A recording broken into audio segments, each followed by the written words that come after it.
सुटलंच हातातून माझ्या. It's okay. काय म्हणत होतात तुम्ही? नाही नाही, मी म्हणत होतो की म्हणजे तुम्ही ऐकलंच नाहीत का काही?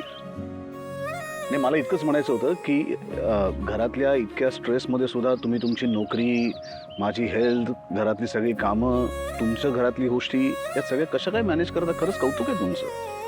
पण या सगळ्याबरोबर स्वतःच्या तब्येतीची सुद्धा काळजी घेत जा. पटलं. आणि राहिला प्रश्न आता घरातल्या स्ट्रेसचा, तर तो सुद्धा नका घेऊ.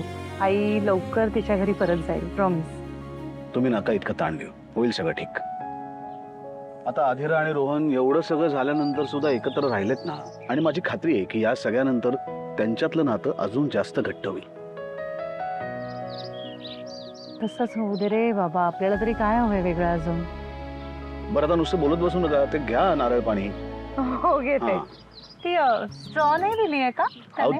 दिली होती पण ती प्लास्टिकची होती. आता प्लास्टिकची स्ट्रॉ मी कशी घेईन? मग पकडा.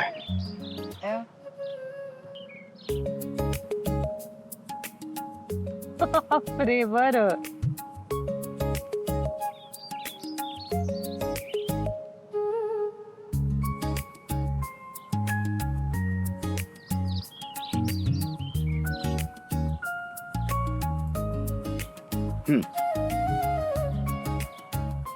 हा, आता घ्या. पिऊ नक्की. आणि अहो, 2 नारळ आणले, तुम्ही पण घ्या ना. नाही नाही, माझ्यासाठी नाही. अहो, तुमची मैत्रीण होती ना बरोबर, त्यांनाही पाहिलं मी, म्हणून मग 2 घेऊन आलो. ओह, पण त्या गेल्या का? हो ती निघतच होती घरी जायला. अहो काय राजवाडे, इथे माझ्या प्लॅनिंगचं कौतुक करताय, पण तुमचं प्लॅनिंगही खूप भारी आहे. करावं लागतं, लक्ष द्यायला लागतं, नाही तर फिरत बसाल तुम्ही अशाच उन्हात.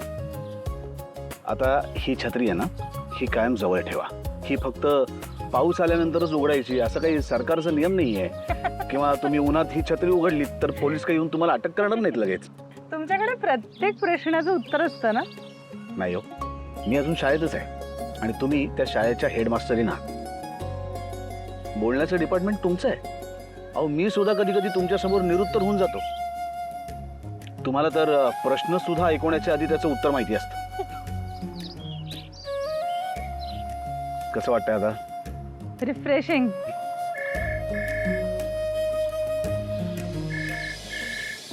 चला, ऑफिस मधनं फोन आहे, मीटिंग आहे, मला निघायला लागेल.